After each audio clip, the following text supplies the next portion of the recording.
अस्सलाम वालेकुम भाई। ये भीमारम के अंदर एक ब्लू स्टार का विंडो एसी चेक करना है। कस्टमर बोल रहे थे करंट बिल बहुत ज्यादा आ रही।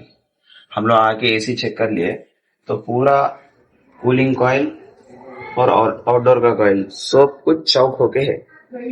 उसकी वजह से एसी तो चल रहा है लेकिन कूलिंग कम आ रही है, उसकी वजह से करंट बिल ज्यादा आ रही है। इसको पूरा सर्विस कर देंगे। पूरा देखो अंदर पूरा मट्टी पूरा जम के है इसके अंदर। पूरा सर्विस करना।